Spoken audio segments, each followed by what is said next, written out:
Yes, we can run ads on Instagram and Facebook. We can run ads on Google. We can do CTV on streaming services. We can do all of these things, but you being in your community will make someone tie all of those things to a person. And that ultimately is what somebody wants to do. Mm-hmm. They're not buying Celebree. Mm-hmm. They're buying Richie, the owner of that school, because they made a connection with you. Totally. Everybody's looking for connections. Totally. And they're either going to connect with you, or they're going to connect with your director, or they're going to connect with your teacher.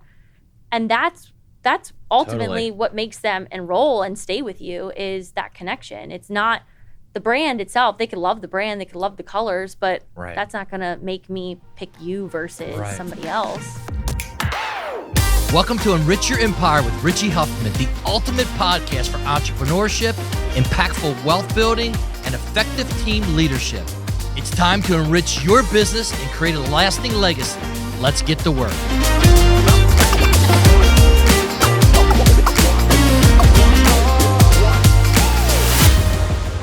Hey guys, welcome back to Enrich Your Empire with Richie Huffman. Today we had Lauren, this is a mouthful, Lauren Moran Zazzetta, Director of Marketing here at Huffman Family Brands, and we really broke down marketing from digitally to community involvement, which we actually landed on community connections and how important it is for your community to know who you are and what your services can provide to them. Hope you really enjoy the show. All right, guys, so welcome back to Enrich Your Empire. Today, I am joined by Senior Director of Marketing of the Huffman Family Brands and Celebree School, Lauren Moran Zazzetta. Hi, Lauren.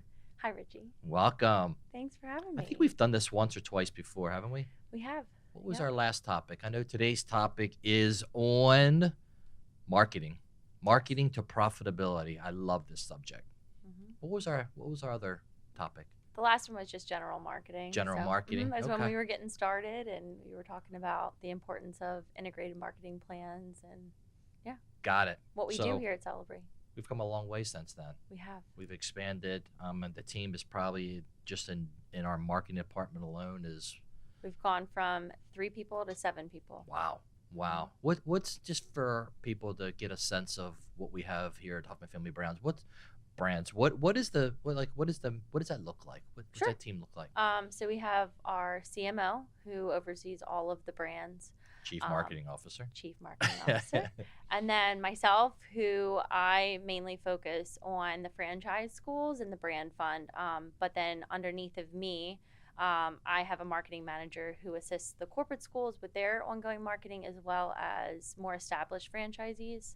And then we have a social media manager who handles all of the social media accounts for the brand itself, but then also supports the franchisees on establishing their social media platforms and assisting them with posting. We have a graphic designer who handles all of the brand designs.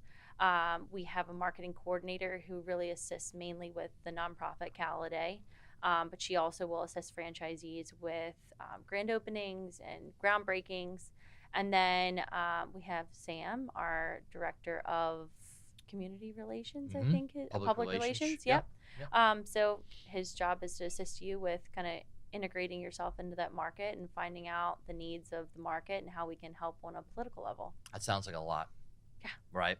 Do you think that's because the environment has changed, or do you think the company has changed? I mean, has marketing? I mean, you're talking about PR, which PR has been around forever. Mm-hmm. Talking about digital's been around. I mean, is it because you must or you have to have multiple ways of communication or communicating to your potential? Well, think about when you first started out. You probably went around with flyers and put flyers out and made some connections in the community and put up a sign, and that was kind of the gist of what you did, right? Are the flyers still a thing? Flyers are still a thing, but now it's a lot more than that. And I mean, a statistic that I always find interesting is that the average person sees 400 ads a day. And you think about all the places that you see ads or you hear ads, and you're exposed to different types of advertising.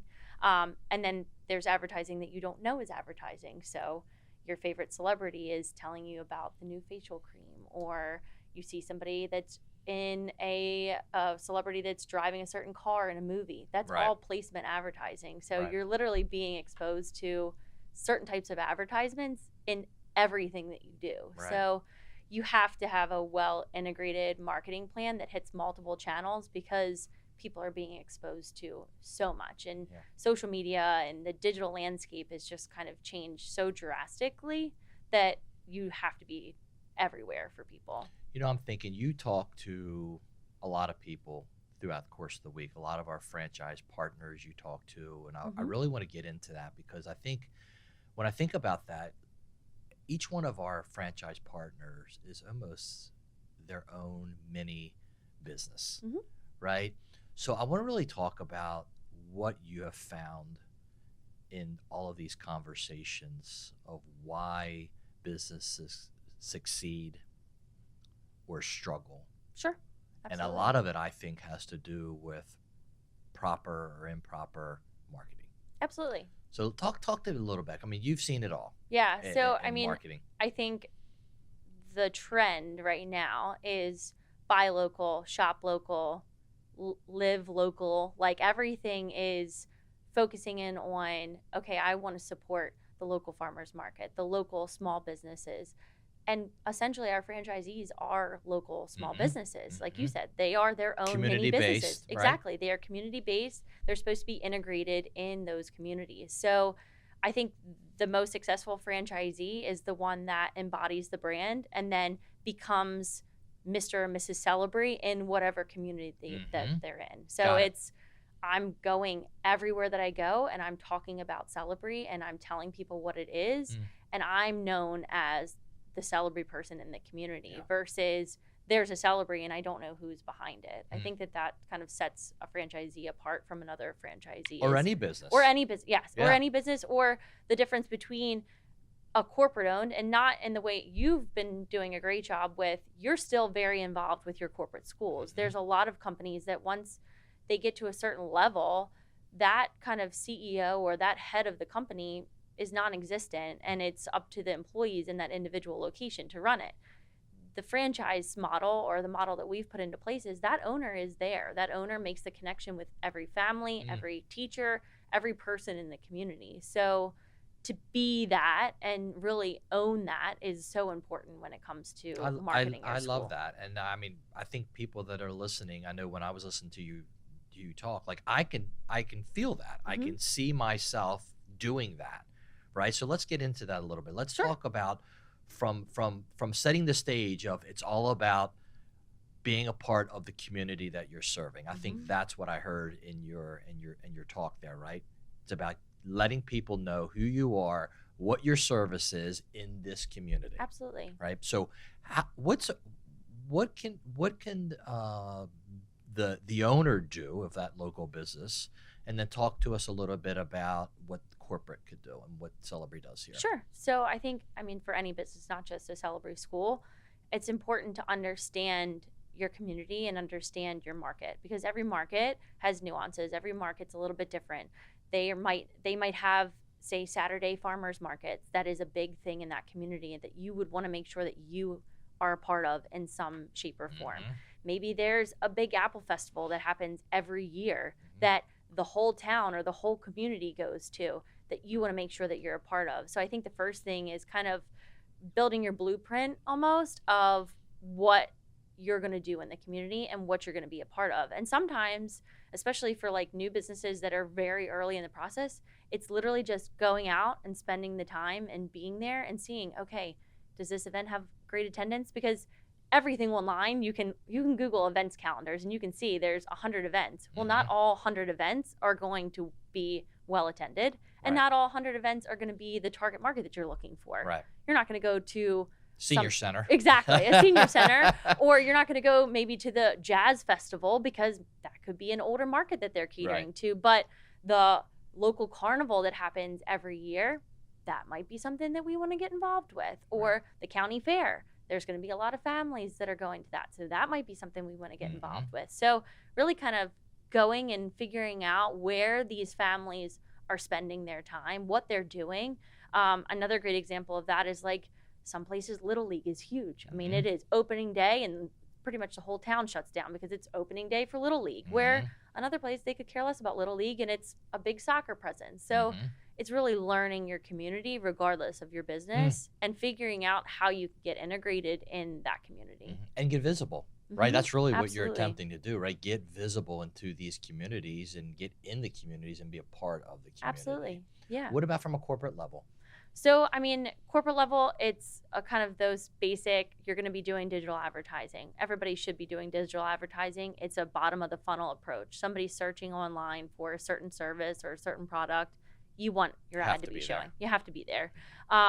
Search engine optimization. So, optimizing your website, optimizing your Google My Business listing, making sure that you're kind of keeping up with the trends of Google's constantly changing what they're looking for, what they consider quality. So having a partner, vendor partner, or having the corporate level staying on top of that for you is super important. And that's kind of where the franchise business really benefits business owners, because you don't have to do that yourself. That's where our team comes into play.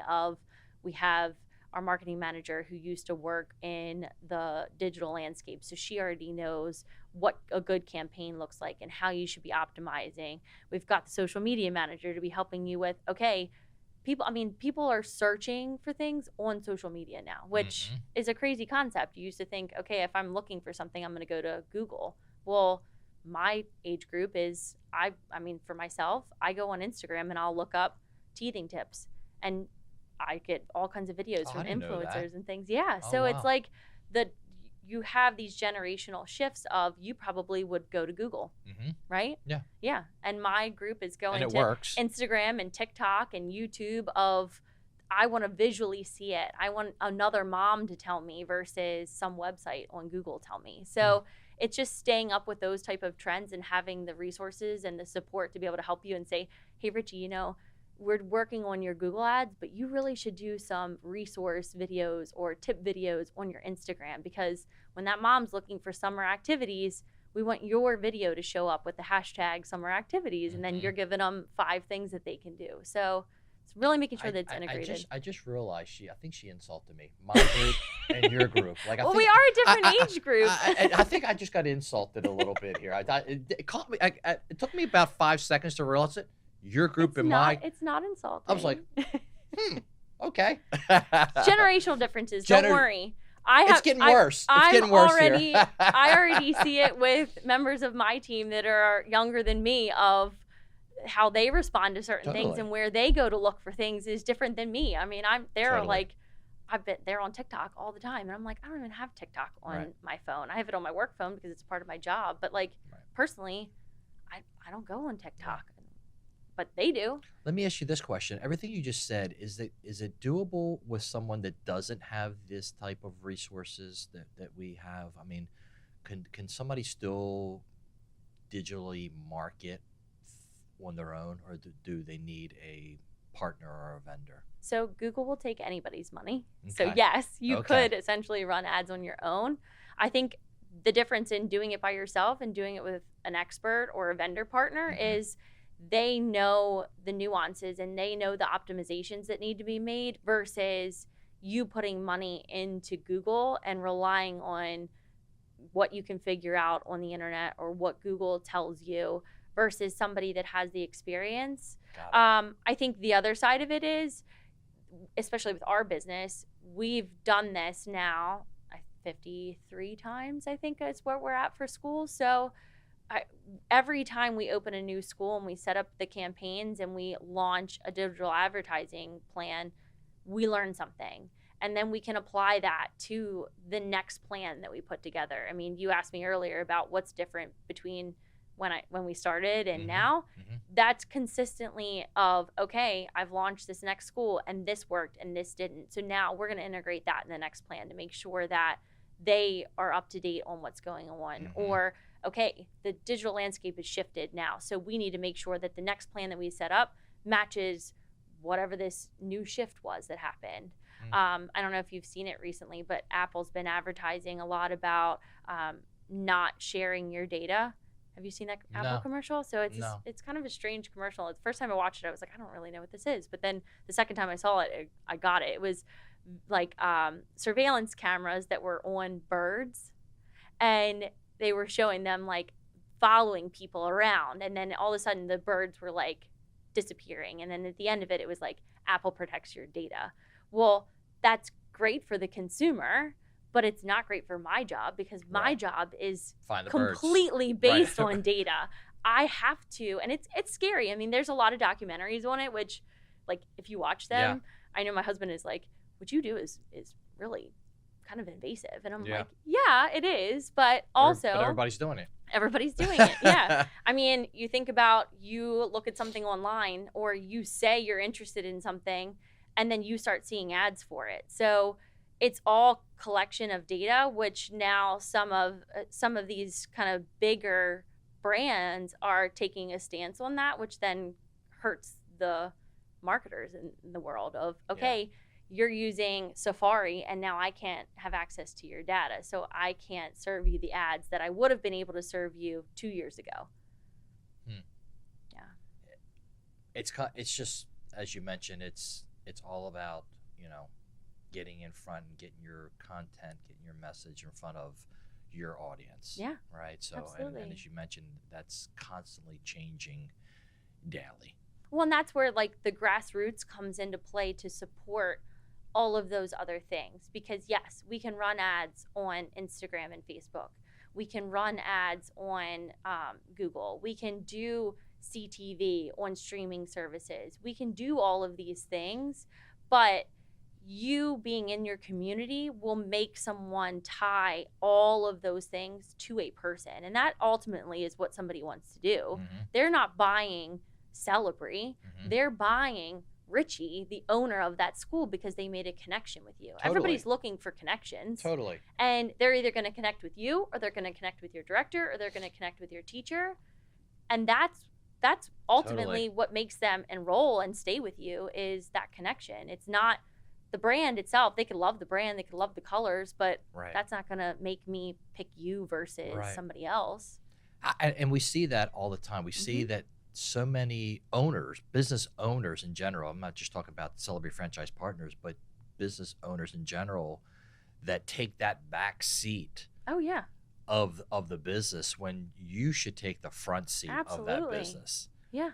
Right? We know somebody that, is in business, and they're always in the back seat, and they let their employees take the front seat. Yeah. And those customers want a relationship so badly with that owner. Absolutely. And it pays huge dividends once it happens. Think about restaurants is a great example of that. The owner that's involved and is there and is making those connections with customers has loyal returning customers on a repeat basis. When you've got, say, an owner of, I don't know, your local Chili's that isn't there and doesn't know what's going on, you might get some people that come in there and then they don't come back again, or they don't have a great experience. Or you make that relationship with the manager. Right. Or the hostess, right? Exactly. I mean, but you're constantly looking for making a relationship. Yeah. I mean, a perfect example of that is, so we went to dinner this past weekend with a really great friend of ours, and we walk into the restaurant and our friend's husband already had a drink on the table. And I was like, what's this about? Everybody else has got water and you've already got your drink. And he said, they have made a relationship with me to the point where when I walk in the door, they already know the drink that I'm going to order, and so they have it for me. They saw my name on the reservation, and they know what I order every time, and it was waiting on the table for him when we got there. Wow. That's customer service, and that's what people are looking for, is you remembered me. You knew what I like, and it's there for me. Like, of course I'm going to come back. Right. Like, why wouldn't I? I would also tie that into a whole different experience. Yeah. Right? That was a different experience. He got an experience that, first of all, you didn't get. Right. And you would love to have had. Yeah. Right? Absolutely. So everybody's looking for that. Not only a relationship, but that experience that comes along with that relationship. Yeah, absolutely. So, I want to, for the people that are listening again, I want to make sure we bring huge value here to those that are in business, thinking about starting a business around marketing. What are some of the things that you see that just people are just huge mistake that they make in marketing, or not in marketing, or in just driving results of their business? Yeah, I think one is an integrated multi-channel approach. A lot of time business owners think, okay, I do one thing and that one thing is going to make my business Give me an example. succeed. I go and I put yard signs out in the community. My business is opening soon. That's it. I'm putting yard signs out. Everybody sees them. They're driving by. That should work. Right. I went out there. I put them out. Why isn't anybody coming? Because that's the one thing that you're doing. Do you have an online presence? Do you have a social media presence? I think that is my next thing is social media has to be a priority for you. And not social media in the sense of I'm going to post a flyer, or I'm going to post I'm now enrolling, or I'm going to post my business is opening soon, or what my daily specials are. That's all great. But they want, like I said, they want to make a connection with you, or they want to see that you're bringing value to them. So when you're posting who you are, or tips for their families, or you love this dish at our restaurant, let me show you how to make it.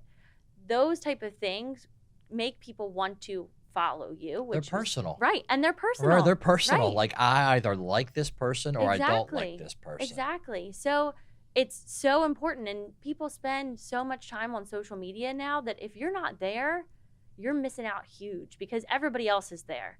And you want to have that presence. And the other thing with it is you want to give it its own personality. You want to give it your personality. So be a little funny, be a little risky on your social media. That's what draws people in. When it's the same boring thing all the time, they're going to scroll right past it. They don't want to see that still image that you've posted the same thing 3 times. I don't care about that. Well, I think it goes back to what you said, Lauren.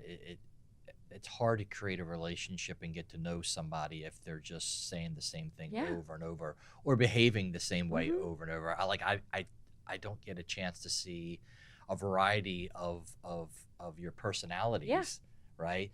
That gives me the ability to say, oh, okay, she actually does have a funny side about her. Right. I like that. Right. Or make you relatable. Yeah. Like you're talking about your own experiences with your children. Okay, you have had 5 kids. I just had my first child. Adam, our producer, is getting ready to have a child. Like that makes us relatable in that sense of you have given me advice. I can give Adam advice. Like use what you have at your disposal and share that with other people. And people are seeking it. Right. They want it. Not everybody has a resource or family connections or friends that can give them that advice. And so they turn to social media and they are looking for someone to give them that advice. Why not be that person? Yeah, that's so true. So what would be next? Grassroots? Grassroots. You said yard sign. Got to be more than that. Got to be more than that. Digital, you have to be there. Social, you got to play there. Yeah. Right? People got to have the opportunity to know who you are and what you stand for and how you're going to help them, maybe if it's in a service or what you're going to provide for them. Yep. What else? I think the next thing, and it's kind of like almost like where I hand it off to the operations team, but I still feel like marketing has a part of that, is the ongoing experience for that customer or that family. So making sure that after they've become a customer, after they've enrolled in your school, what is their experience like? Are you upholding the promise that you gave to them when they became a customer or they became a family in your school? Like making sure that you're providing them with the resources, you're providing them with the engagement opportunities with other families. Does your school look nice? Does it smell nice? Does your restaurant smell good? Are you picking out those little things and making those connections even after they've become a customer to where they continue to want to come back to your business? So I think it comes back to marketing because that person then is going to tell somebody else and then you're going to get a referral out of it. Or they're going to feel so good about what you did for them, they're going to leave you a review, which then helps your quality score and helps other families or other customers know that you're a reputable business and you do these things for those people, then maybe they'd do that for me. Yeah. You know, my head goes to especially when you mentioned the drink already waiting on the bar. Like I think there's ordinary and then I think there's extraordinary, right? I think and then there's just unacceptable. Yeah. Right? Absolutely. So I think there's a lot of unacceptable out there. I think there's a lot of ordinary, which makes it, I don't want to be there either in my business. I want to be on the extraordinary side, right? Where everybody notices the drink on the bar and Yeah. says, that was different. Right. I like that. I want that. Yep. Right. I think people have gotten so used to status quo. Yeah. I'm calling it the ordinary. Yeah, you do the right? bare minimum, and people feel like you've done them They a won. favor. They feel they won. Yeah. They feel like they had a great experience, and you're like, no, that's just Yeah. kind of what's expected of them. Like, you had a hot meal and it tasted good, and the server was attentive. Right. I won, and it's like, no, Right. that's what they should be doing for you. And you know how we know that's a fact, because recent, I don't know, it's probably been a year or if not more. Like, I remember years ago, if somebody brought bread to the table, nobody said a word. Right. But now it's like everybody in the whole table's thank you, thank you, Yeah. oh thank you, thank you. Like they've done you this big giant favor Yeah. of bringing you bread when it used to be just normal. Yeah. Right? And not really required to give a thank you. And I Right. know it's polite, and I do it too, but it's actually, I think we do that now because our standards have kind of dropped a little bit. Like, not everybody gets bread to the table that fast, right? So you Yeah. actually want to acknowledge it and thank them for giving you what used to be just ordinary. Exactly. So I don't know how we got on that, but No, I mean, it's the truth though. It's I think COVID had a big thing to do with that, of like COVID allowed people to become lax and kind of Yeah. lower their standards. Totally. And then it just kind of carried on. And I think, and I hate talking about COVID, but there was a lot of things that were good that came out of it. Like, I think COVID really set business owners apart of you're going to fight for this business and you're going to do whatever you can, or you're going to close up shop and throw your hands up in the air and say there's nothing I can do. You're going to figure this out. Yeah. Yeah. I mean, one of my husband's best friend, he runs a restaurant chain.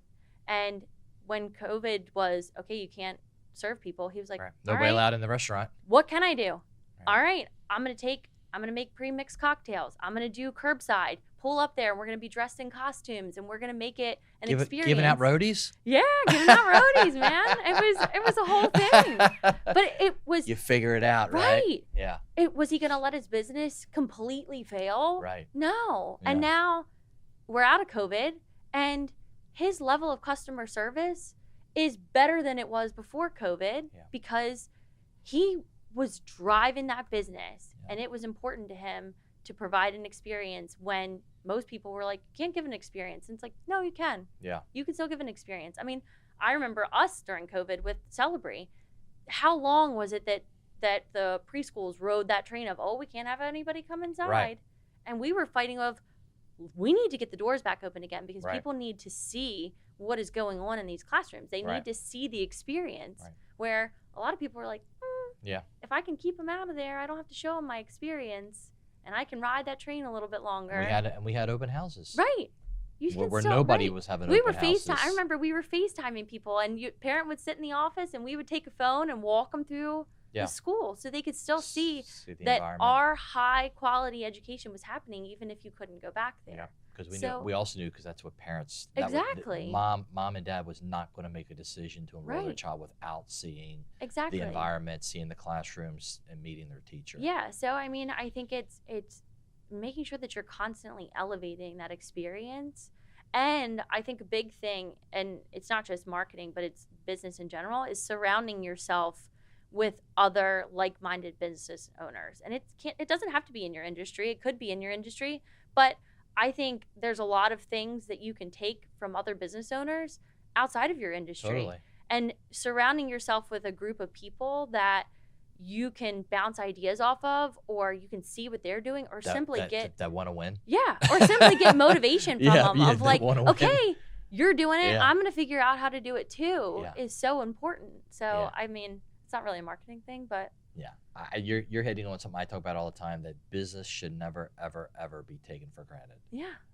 Business has to be worked. Yeah. You don't just show up and the business, operates on itself or is successful on its own. It has to be managed, and it has to be worked. It's the best word I can come up with, through proper marketing, right? You have to market. And I think I'm convinced myself that this is our formula in business. And this applies to any business. You have to market it, People have to know, as we mentioned earlier, they have to know who you are. They have to know what you're about and what you can provide for them as a service. Second, as we know, it comes down to talent. You got to have the right people. You got to be able to coach and develop people, team build and inspire, and build the right teams that are going to give that experience ultimately to those that are using our services.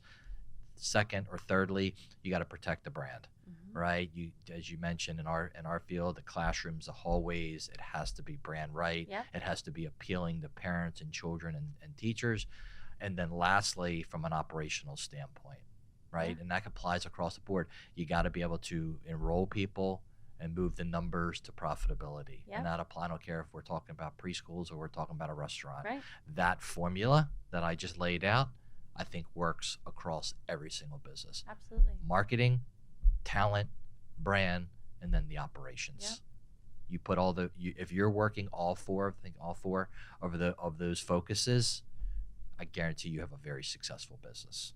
And I think providing an experience throughout all of those things that is connected. I mean, the experience that you're providing of, okay, what is this brand about? Who am I? What do I stand for?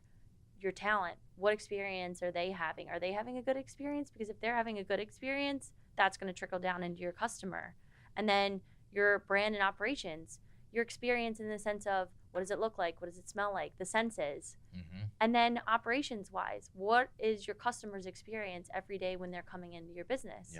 It's all about that. Like that's what people are looking for, is that kind of fully connected experience. Totally. Well, guys, listen, there's some really good nuggets inside here. And in order for you to enrich your empire, you must drive a very successful business. So, Lauren, thank you. Of course. Again, there was some really, really good nuggets in this episode, and hopefully you guys have found value you can take away and has changed your business and changed your life. All right, guys, thank you so much for listening to Enrich Your Empire. Don't forget to follow me on Instagram and LinkedIn at Richie Huffman Celebree. We've got more great episodes lined up for you, so check back with us soon. Till then, stay inspired, stay driven, and keep building your empire.